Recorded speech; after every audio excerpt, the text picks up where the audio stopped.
That old game of spending millions of dollars to reach many people at once with a non-specific message is changing.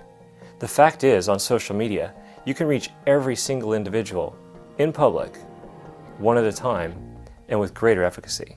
As the individuals become more powerful, we expect more services to be concentrated and focused around us as individuals.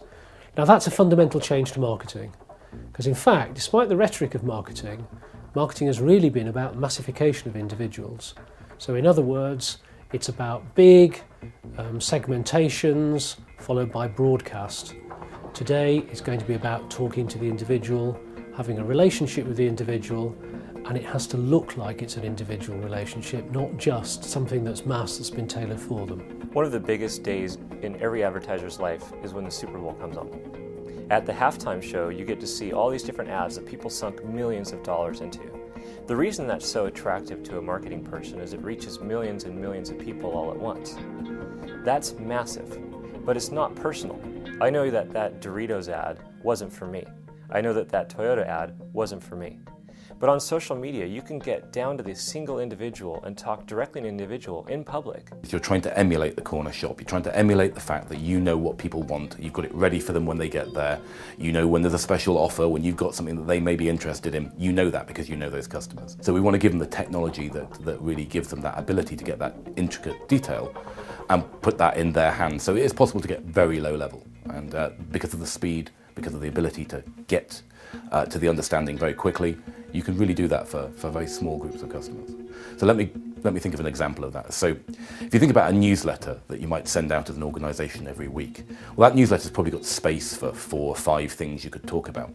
Now, right now, a marketer using their skill and judgment will try and choose the 5 things they think are most relevant at this particular point. But how about that newsletter use the information about what you've been browsing on the website last week and your product history in order to give you exactly the information that you might be interested in.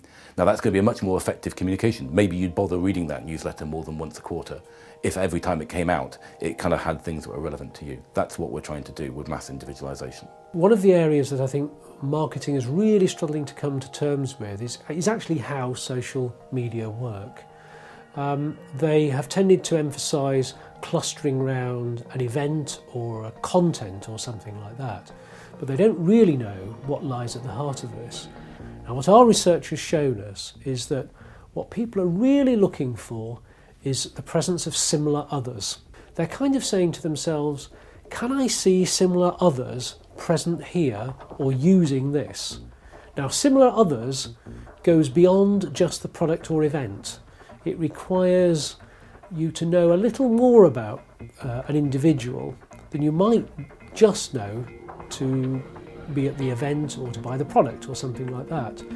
So again, it influences the kinds of information that we've got to look at collecting and using in the future.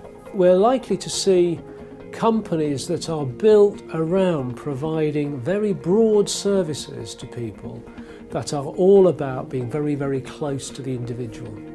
Very exciting set of possibilities. For those companies that aren't involved in these kinds of dialogues and engagement, we may well find it very difficult to get heard, because as the proliferation of noise increases, and there's little evidence that it's going to decrease, we are very likely to come up with more complex and intelligent strategies for managing out the unwanted or the unwarranted noise.